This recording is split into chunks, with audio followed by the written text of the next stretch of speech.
has doubled, and the risk of possible maternal death has also gone up, which is also slightly frustrating with the whole healthcare reform debate that keeps on dropping the abortion coverage when women whose health and life are being compromised because insurance isn't covering it, whether it's state or private. We have people with private insurance who are calling us because their insurance won't cover it at all. And that's crap. I think so.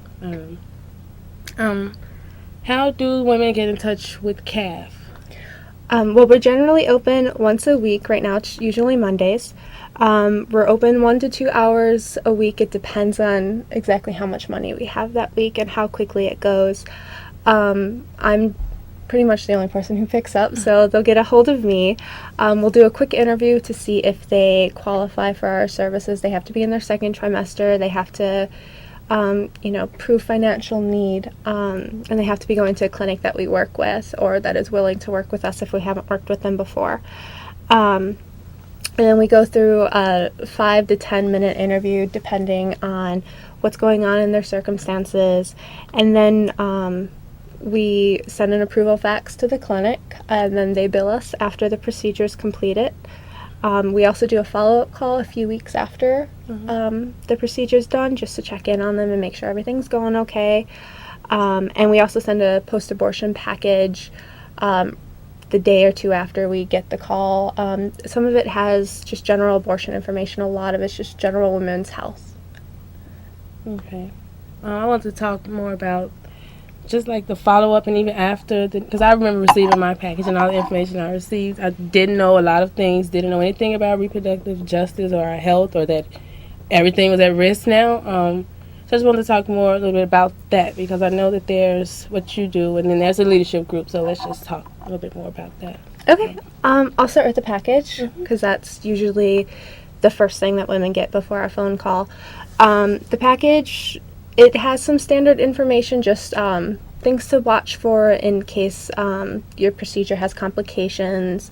It also has just a lot of general women's health and some other, it depends on how the women answer the questions. I really try to tailor it to the woman who's calling. If she's a mom with teenagers or preteen girls, I can send some information for them a lot of the times. If it seems like her situation with her partner might be kind of sketchy, I'll send her some information on domestic violence just in case she needs it. If it's a rape case, I'll send them information about what to do with that.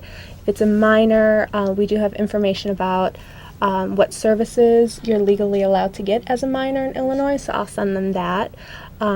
If their mother is calling for them, which happens very often when the caller's under 16, then I'll maybe send some information for their mother. It really depends on the actual woman who's calling. Okay, I think we have another caller.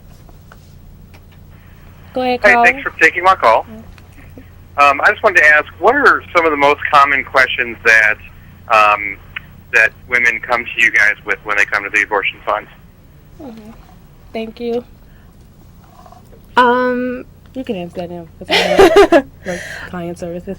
Well, when they're calling for funding, they're just calling for funding. They just want to know if they qualify or not. If they don't qualify, I refer them to other funds or to clinics. Other than that, normally when we're doing the follow-up process, just trying to see how everything went with the procedure and see if they have any other needs that we can refer them to, any organizations that could help them with their needs. A lot of the times they want help finding better housing, because we do work, a large part of the women that we work with are homeless, either in shelters, on the streets, or just transitionally homeless and going from couch to couch or house to house. Also, a lot of women are interested in questions about birth control, because a lot of women have just gone to clinics that haven't really explained the pros and cons of different kinds of birth control, so they want more information on that. And then a lot of people want employment information, which unfortunately we don't have a lot of leads for, but we do what we can. Yeah, you do. They've helped me. And I just wanted to say to that question, I know one of the biggest things I wanted to know, like, can you help me, please help me, when I called. And then, like she said, after with the follow-up, they were like, well, do you need help finding a job or a better housing or anything like that? And they were able to help me do all of those things. So thank goodness for them once again. That's why I really wanted to like let her explain more about the follow-up and what it is that they do, because she said that they refer you to a different organization if they can't help, but they try every way possible. And I really want to stress that, because I know I was skeptical when I was like, okay, they called me back, so now what is this? And like I said, I didn't know anything about reproductive justice and abortion rights or any of that. All I knew was that I needed one, and it was life or death for me. But just coming down and giving them a shot and seeing what they were about is definitely worth it. Like, I've been a lot of different places, and even looking for jobs for that matter, and it's like a dead end sometimes. Even though I keep hope alive and I go, but just a lot of dead ends. So coming to CAF and being asked to be a part of the leadership group was just like changed my life and changed everything. And I just wanted to ask you, like, why do you do the work that you do with CAF? That's an interesting question. I know it's very interesting. Well, like I said, I've been with them for a few years. Galen invited me to be an intern because we had met at, our executive director, Galen, because we had met at some pro-choice events, and she just knew me from around. When I was younger, I didn't understand abortion, and I was very much against it, just because I thought, the usual that Right. people think about abortion before they don't really know what it is. And then my mom actually had a button that said, "We won't go back." And after that, I just kind of started thinking about it and how, like, it is really important that, the woman who's already here has her needs taken care of, and in more cases than not has her family that's already here taken care of before you think about another potential life. So I'm basically here to help women as much as I can. I know. I wanted to talk about that when you said that you were young and you didn't really know what it was, and you just have that. It's like, no, abortion's bad. Don't do it. You always hear that, especially like when I was in grammar school, and it was people, young women that were like 13, and they were like, oh, I couldn't do that. And they had their reason, and most importantly, it was their choice. And back then, I didn't understand either. I still am learning a lot. Still have a lot to learn about abortion and the rights and the reason why we need to keep organizations like CAF going and strong so it can help women. I still have a long way to go, but I do it because it's like I can't stop. If I stop, who knows where we'll end up.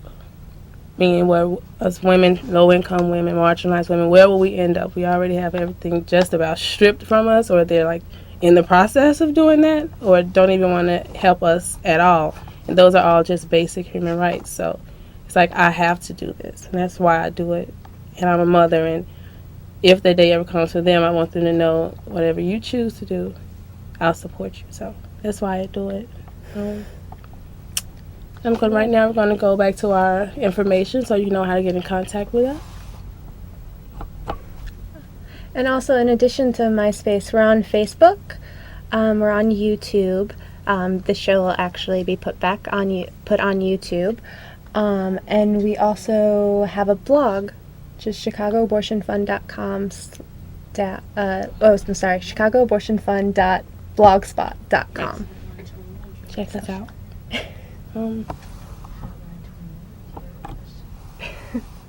I also wanted to talk about, go back to when I asked you about how has the recession affected some of the calls we get. Mm-hmm. Would you care to tell us about some of those calls? Or Sure. Yeah, there's been a few calls. Like I said, the risk for maternal health and maternal life have gone up. Mm-hmm. So we've definitely been getting a few calls that are tied into that. Recently, I had a woman who had preeclampsia.